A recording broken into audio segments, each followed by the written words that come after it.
एक गांव जहां पर लगभग 55 घर है और 55 घरों में मात्र 3 घर ब्राह्मणों का, एक घर कायस्थ था और लगभग 80% यादवों की आबादी। कल उत्तर प्रदेश का देवरिया जिला, पूर्वांचल का और बिहार के बॉर्डर पर स्थित देवरिया, वो पूरा का पूरा देवरिया दहल गया।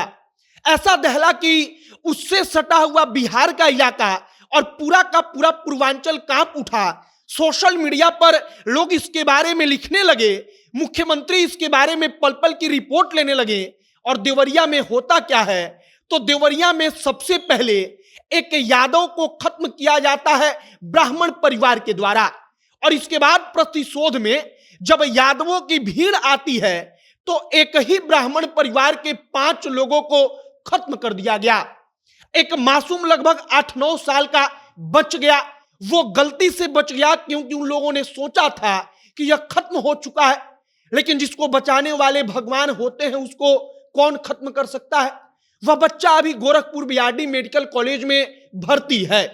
एक और लड़का बच गया क्योंकि वह भागवत कथा का पाठन करने के लिए, भागवत कथा सुनाने के लिए अपने घर से बाहर गया हुआ था और भागवत कथा ने उस लड़के को जिंदा रखा। आगे आपको पूरी कहानी बताएंगे, जिस कहानी के सामने आने के बाद से कल से पूरा का पूरा पूर्वांचल दहल उठा है। आगे कहानी पर चर्चा करने से पहले हमारा परिचय। अब नमस्कार, मेरा नाम है मोहित कुमार सिंह और आप जनता जंक्शन देख रहे हैं। देवरिया जिले में एक गांव है जिस गांव का नाम है फतेहपुर गांव। फतेहपुर गांव में एक टोला है और उस टोला का नाम है लेहड़ा टोला। अब लेहड़ा टोला की दरअसल कहानी सुनिए। लेहड़ा टोला में कहा जाता है कि पहले मात्र 20 घर हुआ करता था, लेकिन समय के साथ भाइयों में बंटवारा हुआ तो इस वक्त पर लगभग 55 घर उस टोला में रहता है। अब 55 घरों में 80% की आबादी केवल यादवों की है, लगभग 3 परिवार ब्राह्मणों की है और बाकी का जो आबादी है उसमें निषाद है और एकाध परिवार अन्य जातियों की है। अब कल होता क्या है, तो होता यह है कि पूर्व जिला पंचायत सदस्य जो प्रेम यादव हैं, उनका खेत का विवाद चल रहा था। और खेत का विवाद मतलब 1 कट्ठा 2 कट्ठा नहीं, बल्कि 9 बीघा खेत को लेकर विवाद चल रहा था। अब 9 बीघा खेत की कहानी बड़ी अचरज करने वाली है और इस 9 बीघे खेत की कहानी हम आपको सुनाएंगे, लेकिन सबसे पहले सुनिए कि हुआ क्या था। होता क्या है कि फोन पर जो सत्य प्रकाश दुबे हैं, सत्य प्रकाश दुबे से प्रेम यादव का कोई बातचीत होता है, फोन पर उनकी कहासुनी होती है। इसके बाद प्रेम यादव तड़के सुबह लगभग 6 बजे के आसपास सत्य प्रकाश दुबे के घर पर जाकर गाली गलौज देते हैं। इसके बाद सत्य प्रकाश दुबे और सत्य प्रकाश दुबे की पत्नी दोनों लाठी डंडा लेकर आते हैं और प्रेम यादव को इतना पीटते हैं कि प्रेम यादव दुनिया छोड़कर चले जाते हैं। कहा जाता है कि एक लड़का जो था वो सुबह सुबह उठकर वहां पर नीम के पेड़ से दातुन तोड़ रहा था, उसने यह सब कुछ देख लिया। वह लड़का भी यादव था। वह लड़का दौड़कर जाकर किसी को बताता है।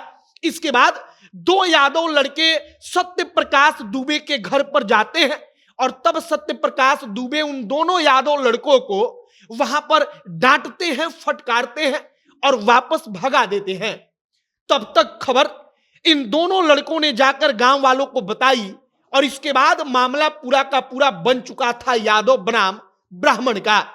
लगभग 25 की संख्या में लोग लाठी डंडा बंदूक लेकर सत्य प्रकाश दुबे के घर में घुसते हैं और इसके बाद का मंजर शायद आप कल्पना तक नहीं कर सकते।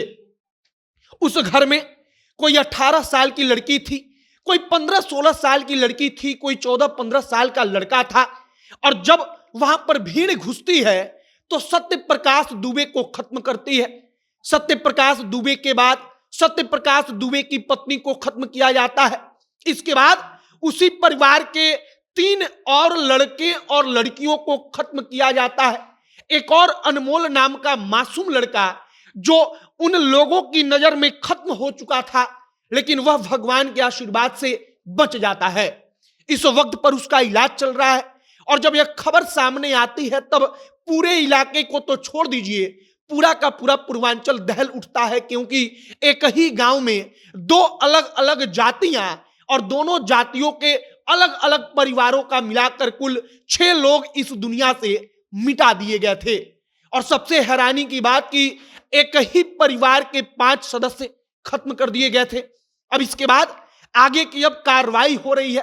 पूरा का पूरा गांव छावनी में तब्दील हो चुका है, लेकिन विवाद का जड़ जो 9 बीघा जमीन है, आखिरकार वो कहां से आया, यह जानना और महत्वपूर्ण है। सबसे पहले सत्य प्रकाश दुबे के बारे में अब जानिए कि सत्य प्रकाश दुबे के 3 भाई थे। 3 भाई में से एक भाई, समय के साथ उनको कुछ होता है तो वो दुनिया छोड़कर चले जाते हैं। अब इसके बाद उनके परिवार के पास पूरा 18 बीघा जमीन था। 18 बीघा जमीन का बंटवारा मात्र 2 भाइयों में होता है, सत्य प्रकाश दुबे और एक और भाई का नाम ज्ञान प्रकाश दुबे, या गांव में उसको लोग साधु साधु कहते थे।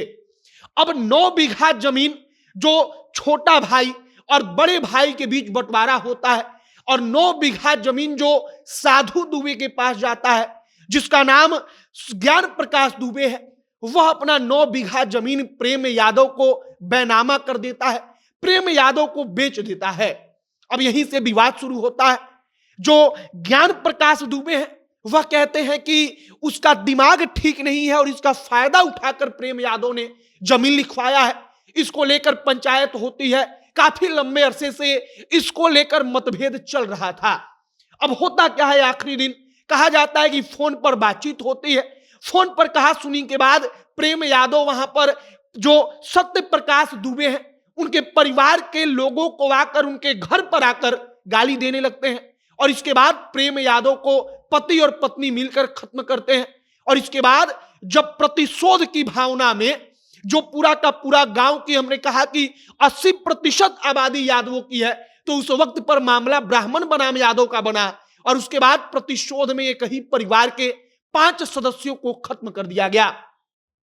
फिलहाल वहां पर चप्पे चप्पे पर पुलिस तैनात है, पुलिस अपने हिसाब से काम कर रही है। लेकिन यह कहानी हैरान करने वाली है।